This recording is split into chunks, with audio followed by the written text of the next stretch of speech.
नमस्कार, सुप्रभात प्यारे विद्यार्थियों। कक्षा 12वीं अनिवार्य हिंदी के ऑनलाइन क्लासेस में आप सभी का हार्दिक स्वागत है, अभिनंदन। प्यारे विद्यार्थियों, हमने पूर्वोत्तर की क्लास में रहीम के बारे में कवि परिचय और रहीम के कुछ दोहे पढ़े थे। रहीम दास जी ने अपने इन दोहों में मनुष्य को नीतिगत और व्यवहारगत बातों की पट्टी पढ़ाई है, शिक्षा दी है और समाज में किस प्रकार जीवन यापन करना चाहिए, कैसे लोगों की पहचान करनी है, कैसी नीतिगत व्यवहार करना है, कैसा आचरण करना है, इस बारे में पूरा परिचय उन्होंने अपने दोहों के माध्यम से लोगों के जीवन तक पहुंचाने का कार्य किया है।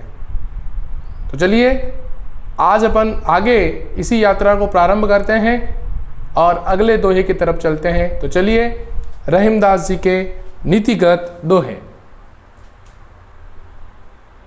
ये जो दोहा है, इस दोहे में कवि जैसे अपन कहें 5 हमने उस दिन में पढ़ लिया, तो ये छठा हो सकता है, 7वां, ये 8वां, ये 9वां, ये 10, 11, 12 और ये 13, 11 और 12। ठीक है, तो प्रसंग में साथ साथ लिख रहा हूं, आप भी प्रसंग लिखते जाएं। ये छठे का है तो छठे का लिख रहा हूं। रूठे सजन मनाइए जो रूठे 100 बार, रहीमन फिर फिर पोहिए टूटे मुक्ताहार। यानी सज्जन लोगों के साथ संबंध, व्यवहार रखने को कहते हैं कि सज्जन लोग जो होते हैं, उन सज्जन लोगों का साथ हमें छोड़ना नहीं चाहिए और नहीं उनसे किसी प्रकार का व्यवहार त्यागना चाहिए। तो प्यारे बच्चों, क्या कहा कवि रहीमदास जी? कहते हैं कि रूठे सजनु मुलाइए। सजनु का मतलब होता है सज्जन, ठीक है, अच्छे लोग। मनाइए, उनकी मान सम्मान, या उनको कहना मनाना, मनाना। जो रूठे 100 बार, रूठे मतलब रुष्ट हो जाने पर, और रुष्ट का तात्पर्य हो जाता है नाराज हो जाने पर। 100 बार यानी 100 बार, एक नहीं कितनी बार, 100 बार भी अगर वो रूठ जाए। रहीमन फिरी फिरी मतलब बार बार या पुनः पुनः। पोहिए फिरोना या गुथना, फिरोना या गुथना। टूटे टूटे हुए मुक्ताहार, मोतियों के हार को या मोती का हार। क्या कहा रहीमदास जी ने कि हे मनुष्य, तुम्हें अपने जीवन में उन सज्जन लोगों से मिलकर रहना है, अर्थात उन सज्जन लोगों के साथ अपना जीवन यापन करना है तथा सज्जन लोगों के साथ ही तुम्हें अपना संबंध बनाए रखने हैं। वो सज्जन लोग रूठे सज्जन बनाइए, जो सज्जन लोग, जो अच्छे लोग तुमसे रूठ चुके हैं, तुमसे नाराज हो चुके हैं, भले ही 100 बार तुम्हें उन्हें मनाना पड़े तो तुम्हें उन्हें अवश्य मनाना चाहिए, क्योंकि जीवन में सज्जन लोग बहुत कम मिलते हैं, जीवन में सच्चे लोग बहुत कम मिलते हैं, सच्ची बात बताने वाले लोग बहुत कम मिलते हैं, आपका मार्गदर्शन करने वाले लोग बहुत कम मिलते हैं। इसलिए वो अगर आपसे नाराज भी हो जाए तो उन्हें 100 बार से भी अधिक बार मनाकर अपना पुनः अपना बना लेना चाहिए, क्योंकि वह उतने ही मूल्यवान है। कौन? सज्जन व्यक्ति। वो सज्जन व्यक्ति उतने ही मूल्यवान है जितना मोतियों का हार मूल्यवान होता है। जो मोतियों से बना हुआ वह हार अत्यधिक मूल्यवान है, उतना ही वो सज्जन व्यक्ति का जीवन और उसका साथ, उसका सानिध्य मूल्यवान है, जिसके टूटने पर, यानी मोतियों के हार के टूटने पर मनुष्य उसे बार बार पुनः एक धागे में उसको पिरोता है, गूंथता है। उसी प्रकार हे मनुष्य, तुम भी अपने जीवन में अपने व्यवहार के माध्यम से, भले ही अगर कोई सज्जन लोग या अच्छे लोग रूठ जाएं तो उन्हें एक नहीं 100 बार अगर मनाना पड़े तो उन्हें मनाकर पुनः उन्हीं के सानिध्य में जीवन जीना चाहिए, क्योंकि ऐसे अच्छे व्यक्ति पुनः तुम्हें मिलने वाले नहीं है। ठीक उसी तरह जिस प्रकार एक मोतियों की माला को पुनः गूंथ देते हैं, एक धागे में पुनः उनको एक साथ ले लेते हैं, उसी प्रकार सज्जन लोगों का भी हम अपने एक साथ जीवन यापन करना चाहिए। चलिए आगे। दूसरा, तरुवर फल नहीं खाते हैं, सरबर पिय नहीं पान, कहे रहीम पर काज हित, संचयी संपत्ति संजयी सुजान। यानी प्रसंग 7, परोपकार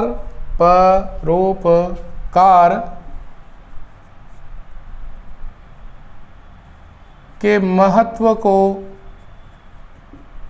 बता रहे हैं। देखो ये एक लाइन लिख लो, लेकिन आपको ये संदर्भ प्रसंग के साथ जोड़ोगे तो ये बड़ा हो जाएगा, ठीक है ना। अब आपको एक एक, क्योंकि इनका हर एक दोहा एक दूसरे से जुड़ा हुआ है, तो उसका प्रसंग भी साथ साथ चलेगा। क्या कहा? तरुवर फल नहीं खाते हैं, सरबर पिए न पान। तरुवर का मतलब होता है वृक्ष, पेड़। फल नहीं खाते।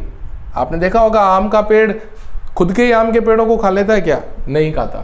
सरबर यानी तालाब, सरोवर, पियही पीना, न पान यानी पानी, खुद पानी नहीं पीता अपने सरोवर का, ध्यान रखना। कहे रहीम पर काज का मतलब होता है परमार्थ, ठीक है ना। परोपकार भी कह सकते हैं। हित लोगों के लिए, संपत्ति धन दौलत, संचयी एकत्र करना, सुजान सज्जन व्यक्ति। हे मनुष्य, इस संसार में वो अच्छे स्वभाव के धनी व्यक्ति, वह सज्जन व्यक्ति अपने जीवन में रुपए पैसे और धन दौलत को इसी वजह से एकत्र करते हैं कि समय आने पर मानव धर्म के लिए, समाज धर्म के लिए, परोपकार के लिए, परमार्थ के लिए उन्हें काम में लिया जा सके। जिस प्रकार वृक्ष अपने डालियों पर, डाल पर लगने वाले फल को कभी स्वयं नहीं खाता, और न ही तालाब अपने अंदर निवास करने वाले उस संचित किए गए पानी को खुद पीता है, बल्कि ये तो सारे पानी और फल जीव जंतु सजीव व्यक्ति के लिए, कार्य के काम के लिए आते हैं। अर्थात वे लोग ही इसका क्या उठाते हैं? लाभ उठाते हैं। चाहे पशु हो, चाहे जीव हो, चाहे कीट पतंगे हो, चाहे मनुष्य हो, वो सभी लोग इन फल और जल का लाभ उठाते हैं, तालाब और पेड़ नहीं। उसी प्रकार सज्जन व्यक्ति भी धन दौलत एकत्र स्वयं के लिए नहीं करते, निज स्वार्थों की सिद्धि के लिए नहीं करते, बल्कि वह परोपकार के लिए, पर काज के लिए, परमार्थ के लिए धन दौलत इकट्ठी करते हैं, ताकि समय आने पर जब विषम परिस्थितियां होगी तो परोपकार के लिए, परमार्थ के लिए वो इस सिंचित की हुई राशि का उपयोग लेंगे।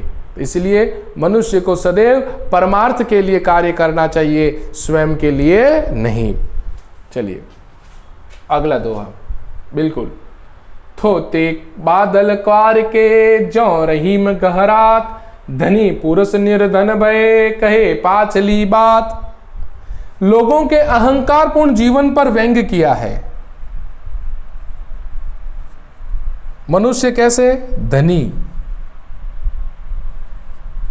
पुरुषों के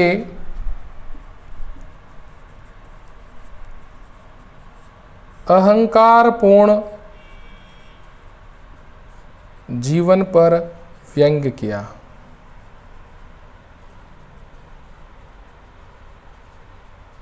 आपने देखा होगा इस संसार में जब कोई व्यक्ति धनवान होता है और एक समय ऐसा आता है कि उसके पास सारी धन दौलत जो कि एक परोपकारी कार्य के लिए इकट्ठी की जानी चाहिए थी, होना चाहिए था कि वो परोपकार के लिए काम में ले, लेकिन वो परोपकार के लिए काम में नहीं लेता और वो राशि खुद के लिए, बेटों के लिए, तो बेटे उसका उड़ा देते हैं, फायदा लेकर उस धन दौलत को यूं ही ऐस मौज में उड़ा देते हैं। और जब वो निर्धन हो जाते हैं ना, तब जब कभी भी बात करने बैठते हैं तो अपने बीते हुए उस संपन्नता के काल को याद करते हुए डींग हाँकते हैं। अब भी निर्धन होकर भी वो धनवान बनने का क्या करते हैं? घमंड और दिखावा करते हैं। ऐसे लोगों पर व्यंग्य करते हुए कवि रहीमदास जी कहते हैं कि थोते बादल क्वार के, थोते मतलब जल रहित,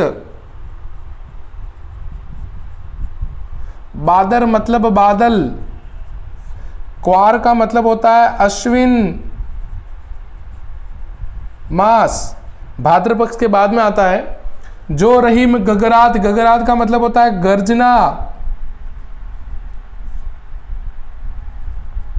या उमड़ घुमड़ कर आना, घुमड़ कर मंडराना या आना। धनी धनी, पुरुष पुरुष, निर्धन भय होने पर। पाछली पिछली, पिछली कैसी? संपन्नता के जीवन की, ठीक है। बातों को बड़ी डींगता के साथ, अहंकार के साथ वो बोलने लगते हैं। क्या कहते हैं सुनिएगा।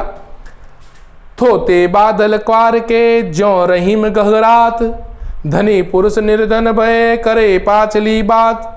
हे मनुष्य, इस संसार में बहुत से ऐसे लोग होते हैं जो अपने जीवन में धन दौलत को एकत्र करके बड़े धनवान बनने का स्वांग रचते हैं, और जब उनकी ही संतान उनकी धन दौलत को व्यर्थ ही ऐस मौज में उड़ा देती है। होना ये चाहिए था कि उस धन दौलत को वो क्या करे, परोपकार के लिए उपयोग में ले, लेकिन वह ऐसे स्वार्थ अपने स्वयं के लिए उस धन दौलत का एकत्र करता है, और समय रहने पर वो सब निर्धन हो जाने पर जब कभी वो लोगों के साथ बैठता है तब वो अपने जीवन की उन संपन्नता से भरे जीवन की बातों को बड़ी डींगे हाँक हाँक कर कहता है कि फलाना समय में मेरे पास ये था, मेरे पास इतनी गाड़ी थी, इतनी धन दौलत थी, इतने मकान थे, और आज देखो मुझे ऐसा जीवन जीना पड़ रहा है। मतलब डींगे हाँक रहा है वहां के। तो उसकी स्थिति उसी प्रकार की हो गई है जिस प्रकार भाद्र पक्ष के बाद जब आश्विन मास आता है, और आश्विन मास में बादल आकाश में उमड़ घुमड़ कर गर्जना करते हुए मंडराने लगते हैं, जबकि उन बादलों में किसी प्रकार का कोई जल नहीं होता। वो जल रहित बादल हैं, और वह जल रहित बादल उमड़ घुमड़ कर आकाश में यूं ही मंडराते हैं और लोगों को बताते हैं कि अभी बारिश होने वाली, अभी बारिश होने वाली, जबकि उनके पास बारिश का पानी नहीं होता। केवल वो गर्जना कर कर ही उमड़ घुमड़ कर आकर ही रह जाते हैं, वो जल की बारिश नहीं कर पाते। उसी प्रकार जब धनी लोग गरीब बन जाते हैं तब वह अपनी पिछली बातों को याद करके और संपन्नता की बातों को याद करके बार बार अहंकारपूर्ण मद में चूर होकर वो बात करते हैं कि हमारे पास खूब सारी धन दौलत थी, ये था वो था, हमारे फलाना समय में ये सब कुछ था, लेकिन अब नहीं है। लेकिन वो कहते हैं ना, थोता चना बाजे घना। तो वही बात यहां पर लागू हो रही है। समझ में आया आपके? चलिए। रही मन आंसुआ नैन ढरी, जिए दुख प्रकट करई, जाहे निकारो गेहते कसन भेद कही, घर का भेदी लंका ढाए। यानी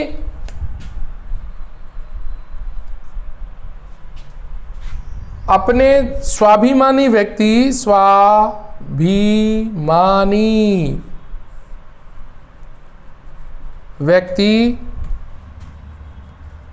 अपनी पीड़ा व दुख को हृदय में छुपाकर ही रखते हैं।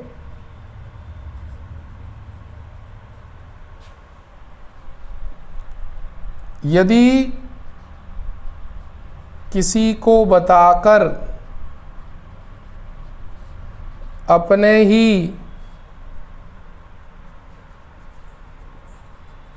प्रियजन को घर से निकाले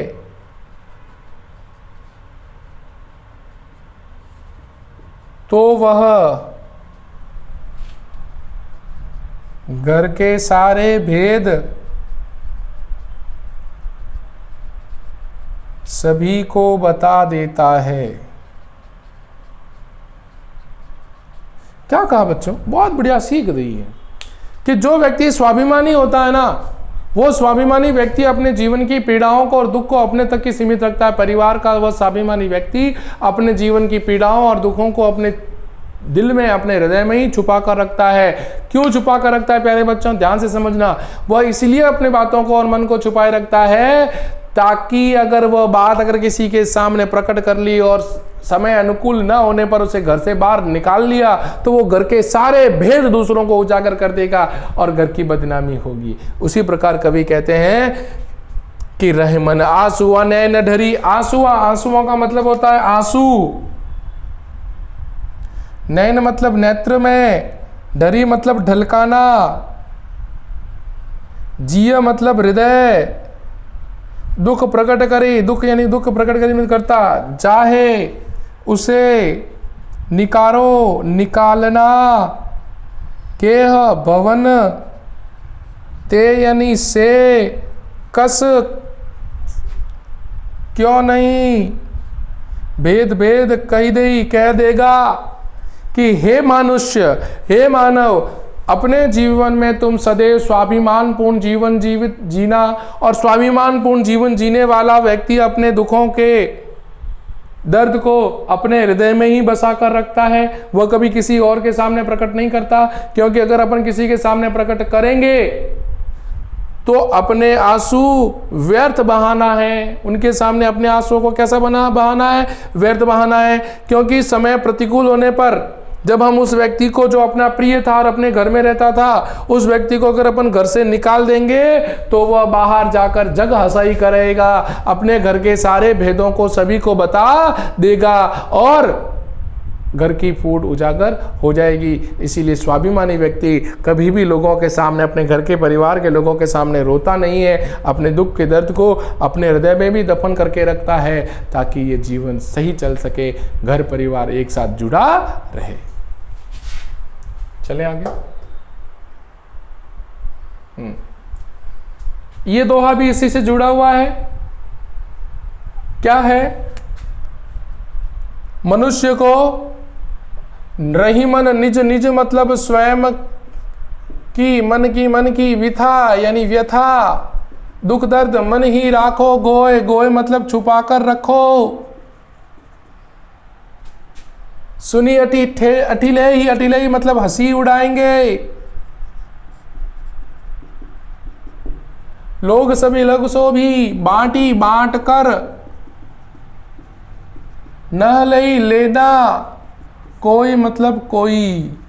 समझ में आया क्या कहा?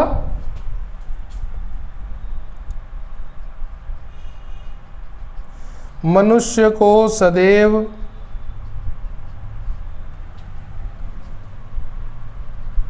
अपने दुख को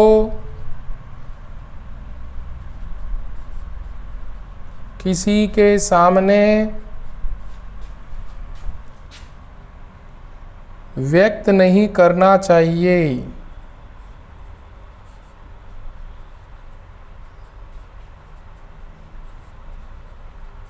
क्या क्या प्यारे बच्चा, ध्यान से समझना कि रही मन निज मन की बता। हे मनुष्य, तुम एक बात को गांठ बांध लो, एक बात की सीख ले लो कि तुम्हें अपने जीवन में कभी भी अपने मन के दुख पीड़ा दर्द को किसी और के सामने उजागर नहीं करना है, अपने मन की व्यथा को कभी किसी के सामने प्रकट नहीं करनी है, उसे तुम मन में ही छुपा कर रखना, हृदय में ही उसको छुपा कर रखना। क्योंकि अगर तुमने कभी अपने मन के दुख और पीड़ा को, दर्द को किसी और व्यक्ति के सामने प्रकट किया तो वो लोग तुम्हारे दुख दर्द को बांटने के बजाय, दुख दर्द को बांट कर अपनाने के बजाय, उसको कम करने के बजाय, वो तुम्हारे दुख को सुनकर तुम्हारी हंसी ही उड़ाएंगे, तुम्हारी मजाक ही बनाना पसंद करेंगे। इसीलिए मनुष्य, तुम कभी भी अपने दुख दर्द को किसी के सामने प्रकट मत करना। ठीक है, चले आगे। तो इसका स्क्रीनशॉट ले ले, मैं आपको थोड़ा और लिखवा रहा हूं संदर्भ प्रसंग।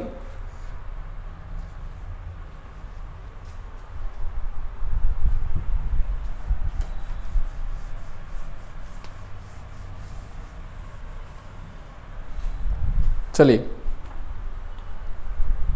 दीन सबन को लखत है। दीन मतलब निर्धन, सभी को। लखत मतलब देखता है। दीन लखे न कोई, निर्धन को लखे मतलब देखता, कोई मतलब कोई भी। जो रहीम दीन ही लखे, जो दीन को देख ले। दीन बंधु दीनानाथ सम के समान होय होता है। बहुत बढ़िया बात कही भाई। क्या कहा कि इस संसार में कोई व्यक्ति निर्धन या बल रहित व्यक्तियों का कोई भी दुख दर्द नहीं बांटता। निर्धन व्यक्ति एक बड़ी आशा के साथ धनी व्यक्तियों को सदैव देखता रहता है, ताकता रहता है कि वो उसे अपने घर में किसी प्रकार का कोई काम दे दे या कहीं वो अपनी नौकरी लगवा दे, वो उसके बारे में सदैव देखता रहता है। लेकिन ये धनी लोग कभी निर्धन की ओर नजर उठाकर भी देखते नहीं है। और इस दुनिया में यदि कोई व्यक्ति, रहीमदास जी कहते हैं कि अगर कोई व्यक्ति इन दीनहीन दुखियों की ओर नजर उठाकर देख ले और इनके दुखों को दूर करने के लिए कुछ प्रयास कर ले, तो वह व्यक्ति दीन बंधु दीनानाथ परम पिता ईश्वर के समान, उपमा अलंकार, ईश्वर के समान हो जाता है या ईश्वर के समान कहलाता है, जो दीनों की, दुखियों की, निर्धनों की सेवा करता है, रक्षा करता है। ऐसे व्यक्तियों की क्या करता है भाई, अगर वो गरीब व्यक्तियों की ओर ध्यान दे दे तो वो ईश्वर के समान बन जाता है। क्लियर? इसमें भी बहुत बढ़िया बात कही है कि जो रही मन एक ते जो लो बोलत नाही, जान परत है काक पिक, यानी व्यवहार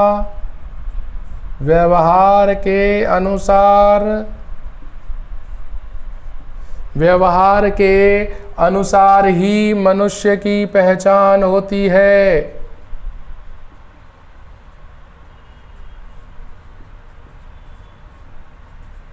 मतलब जैसा मनुष्य का व्यवहार होगा वैसी ही अपनी पहचान हो जाएगी कि वो कैसा दिखता है, किस स्वभाव का है, किस गुण का है। तो बहुत बढ़िया बात कही है कि दोनों रही मन एक ते जो लो बोलत नाही, जान परत है काक पिक ऋतु बसंत के माही। बहुत बढ़िया बात कही कि दोनों रही मन एक से।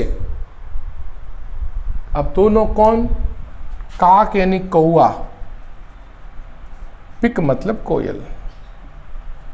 हे मनुष्य, इस संसार में कौआ और कोयल दोनों दिखने में एक जैसे हैं, एक ही रंग रूप के दिखाई देते, एक प्रकार की उनकी बनावट है। जो रही मन एक से जो बोलत नहीं, जब तक वो नहीं बोल पाते, अपनी वाणी नहीं बोलते, तब तक वो एक जैसे दिखते हैं, एक समान दिखते हैं। हम अंतर भी नहीं कर पाते कि कौन सा कौआ है और कौन सी कोयल। लेकिन जब वसंत ऋतु आती है और वसंत ऋतु के आगमन पर जब ये कौआ और कोयल आपस में अपने उच्चारण करते हैं, अपनी आवाज प्रस्फुटित करते हैं, तब कौआ काव काव कर करके ये बता देता है कि वह कड़वे वचन बोलने वाला, कर्कश ध्वनि निकालने वाला कौआ है, और मीठी मधुर मन भावनी आवाज प्रस्फुटित करके कोयल ये बता देती है कि वह कोयल है।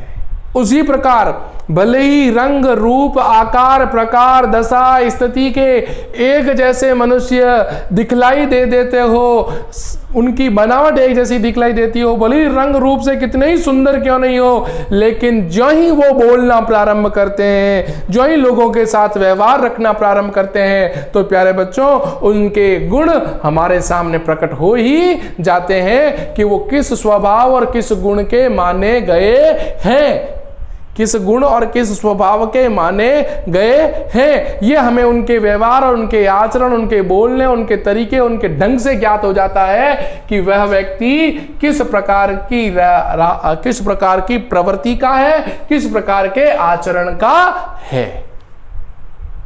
इसीलिए रंग रूप से कोई लेना देना नहीं, मनुष्य की वाणी ही सबसे बड़ी वाणी होती है, सबसे बड़ी पहचान होती है, जो उसकी पहचान इस दुनिया में अलग करवाती है।